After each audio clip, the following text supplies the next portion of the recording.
बार का जो फिजिक्स का पैटर्न रहेगा 2022-23 का जो फिजिक्स का पेपर का पैटर्न रहेगा, क्वेश्चंस टोटल जो मिलेंगे हमें वो कितने होंगे?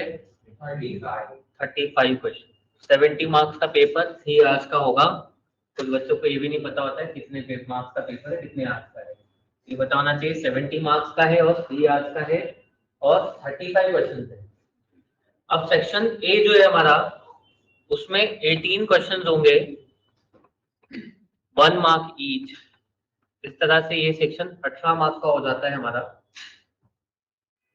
जो सेक्शन ए है इसमें 15 एमसीक्यू होंगे and 3 assertion reason question type मिल सकते हैं।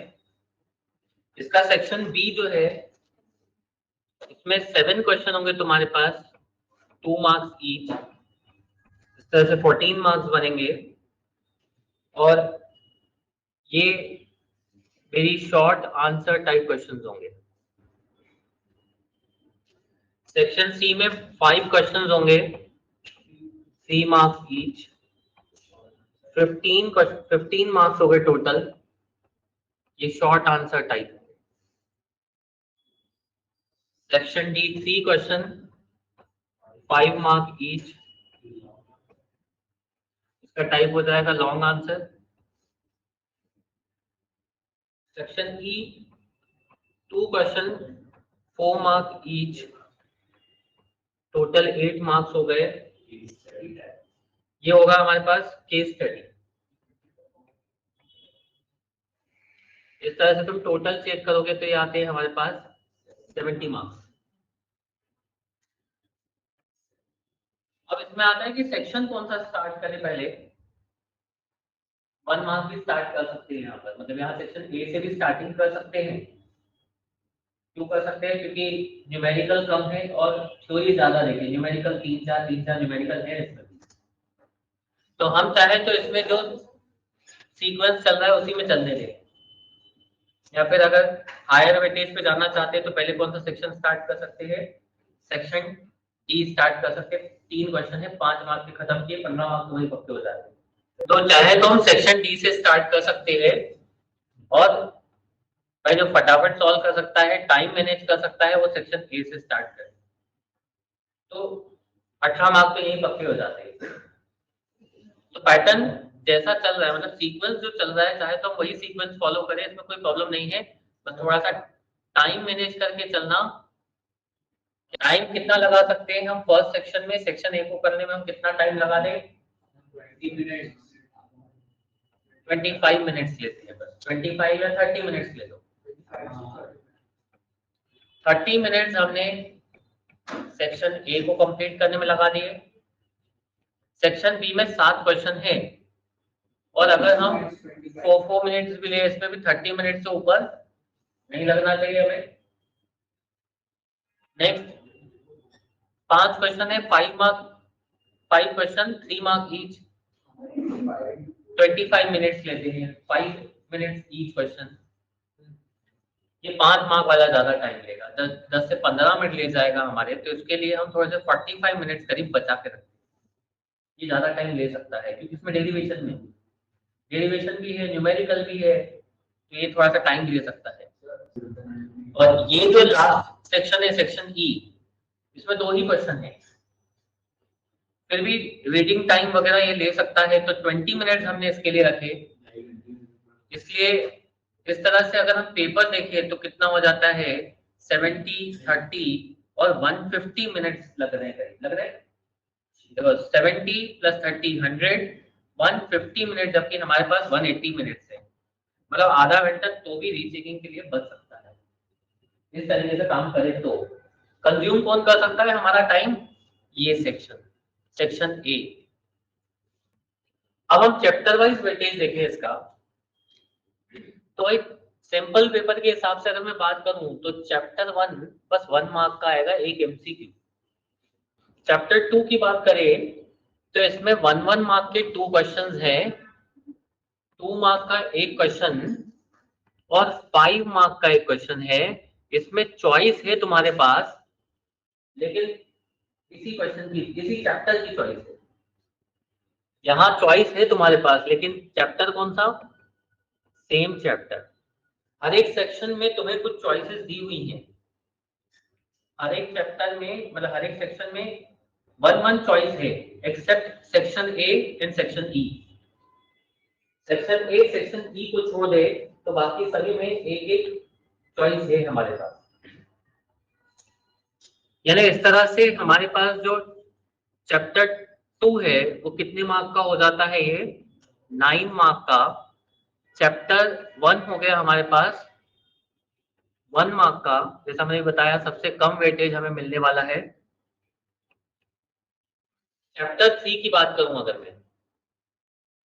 तो 1 मार्क के 2 क्वेश्चन है और एक 5 मार्क का क्वेश्चन है। इसमें भी चॉइस है, लेकिन चॉइस में यही इसी का क्वेश्चन है, यहाँ भी चॉइस मिलेगी। इस तरह से कितना हो गया? 7 मार्क्स। फोर्थ चैप्टर देखें तो इसमें 1 मार्क के 2 क्वेश्चन और 3 मार्क का एक क्वेश्चन है। इसमें कोई चॉइस नहीं, यहाँ पर 5 मार्क्स। फिफ्थ चैप्टर की बात करूं तो एक 1 मार्क का क्वेश्चन, एक 2 मार्क का क्वेश्चन, टोटल 3 मार्क्स। चैप्टर 6 ये सीक्वेंस में एनसीईआरटी के हिसाब से बता रहा हूं, तो एनसीईआरटी में चैप्टर देख लेना, वही सीक्वेंस चल रहा है। चैप्टर 6 की बात करें तो 1, 1 एंड 3 मार्क का क्वेश्चन है, मतलब वेटेज है 5 मार्क्स। चैप्टर 7 3 मार्क का, इसके और में चॉइस भी इसी चैप्टर की है, तो ये 3 मार्क का हो गया चैप्टर 7 यानी कि एसी। यहाँ तक हमारे कितने मार्क्स हो गए? 10, 7, 17, 17 8 25, 50 और 25 5 30 और 3 33 मार्क्स हो जाते हैं हमारे यहाँ तक।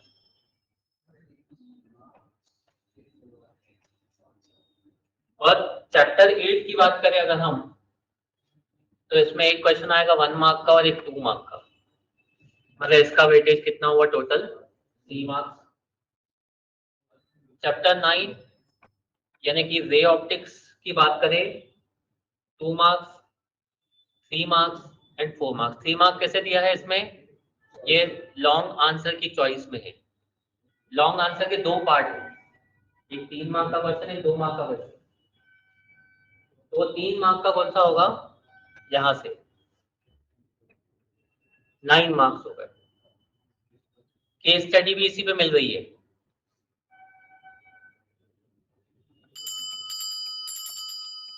चैप्टर 10 की बात करें तो चैप्टर 10 में हमारे पास वेव ऑप्टिक्स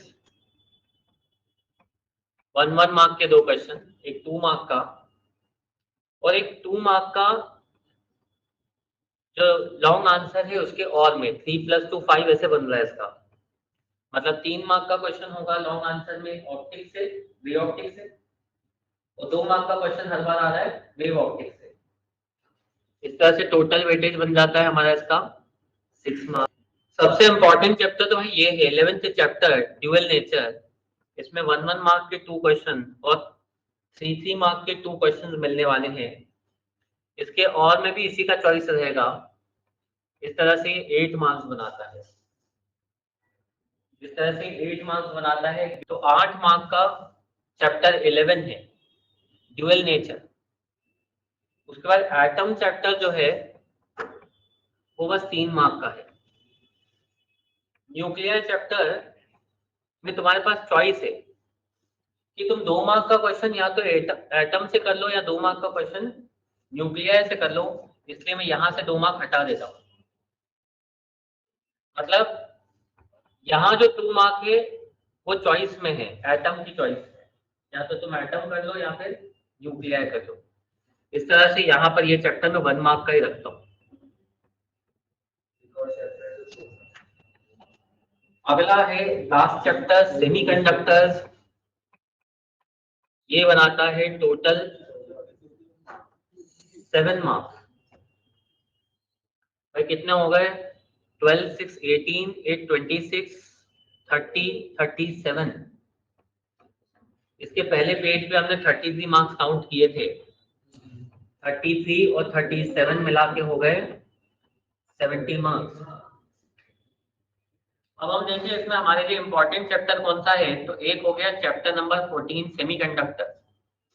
कितने मार्क का? 7 मार्क का। फिर कौन सा important chapter number 11 dual nature, 8 mark का। Chapter number 9 wave optics, sorry ray optics, ray optics 9 mark का।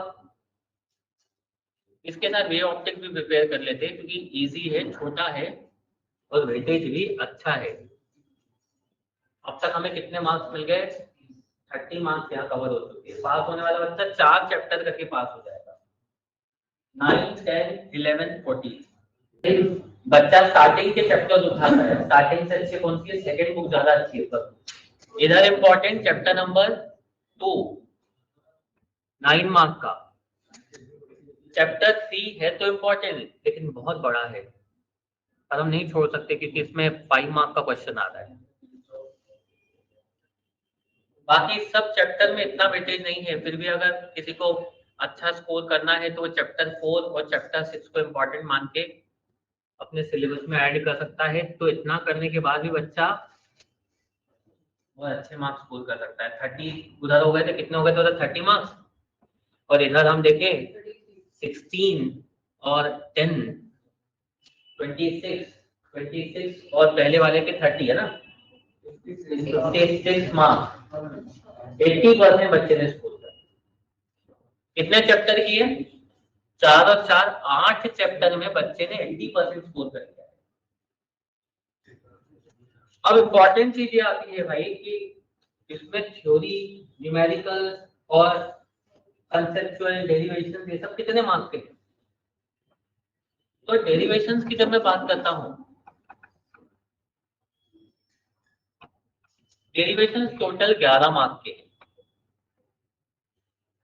11 मार्क्स के कहां से आए? चैप्टर नंबर 2, 3 और 4 से।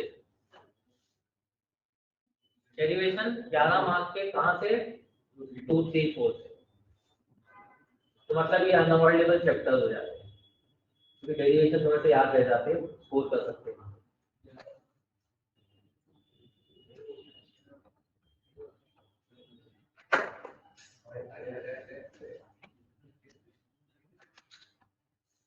न्यूमेरिकल पार्ट की बात करें तो यहाँ बायो वाले बच्चों की लगने वाली है क्योंकि 25 मार्क्स न्यूमेरिकल्स ले जा रहे हैं। बायो वालों का ये पार्ट सबसे वीक होता है, तो बायो वालों को कंसंट्रेट करना चाहिए अब न्यूमेरिकल सॉल्व करने पे, बजाय कि थ्योरी है। न्यूमेरिकल 25 मार्क्स ले जाएगा। न्यूमेरिकल डेरिवेशन कर लो, 36 मार्क्स जो भी बताए थे वो आ गए। समझ गए? न्यूमेरिकल डेरिवेशन कर लो, थ्योरी करना ही नहीं पड़ेगी, 36 मार्क्स वहीं आ गए। मतलब हम देखें तो 36 मार्क्स प्रैक्टिकल पार्ट लेके आए, डेरिवेशन और न्यूमेरिकल। बचे 34 मार्क्स, वो क्या है? थ्योरी और कंसेप्चुअल क्वेश्चंस।